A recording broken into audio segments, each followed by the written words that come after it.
Is the vivo Y73 a budget V21e? I'm Cholo Tolentino and let's talk about it.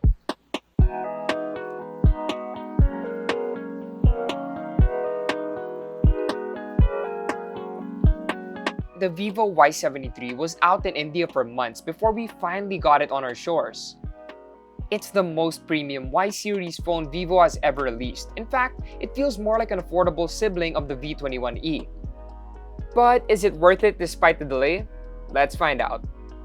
The camera module layout is identical for both phones, along with the 3D-ish diamond pattern on the AG glass panel for the diamond flare colorway.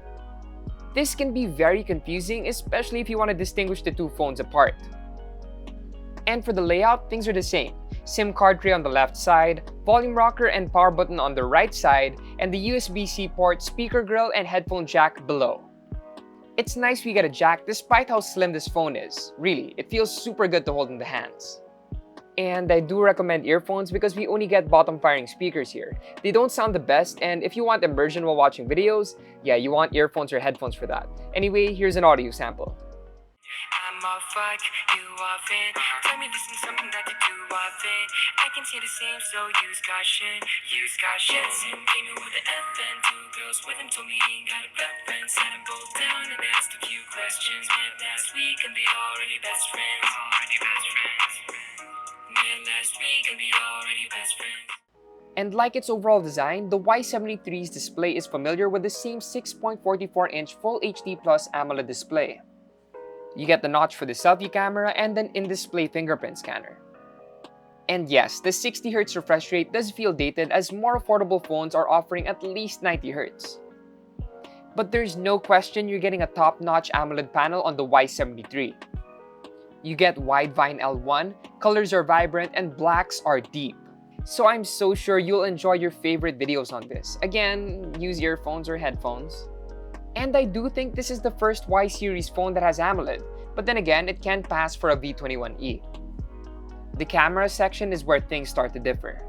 While the Y73 uses the same 64-megapixel f1.8 main camera with PDAF and 2-megapixel f2.4 macro camera, it swaps the V21e's ultra-wide-angle camera for a rather useless 2-megapixel depth sensor.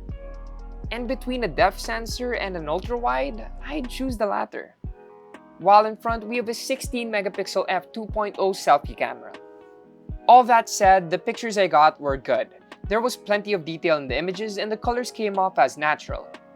I didn't notice any particular oversaturations for the cameras, though sometimes the greens come dangerously close. Skin tones seem natural, and again, it was able to capture plenty of detail, as you can see with my hair.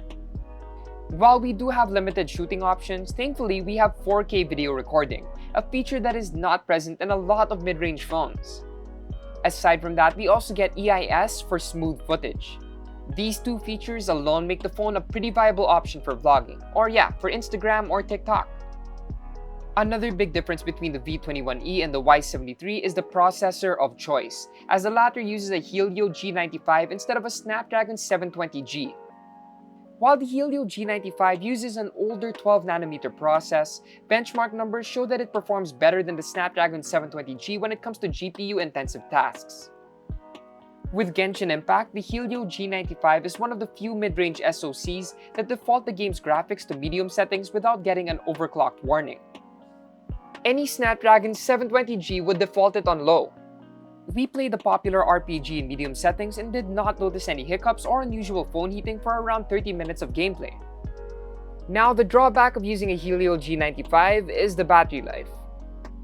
Using the same 4000 mAh cell used on the V21e, we recorded 13 hours with PCMark's battery test, which is a good 3 hours less than what we got with the V21e and its Snapdragon 720G processor. But at least topping up the battery should be fast with its 33-watt wired charger. We got from 20 to 100% in 40 minutes, which isn't bad at all.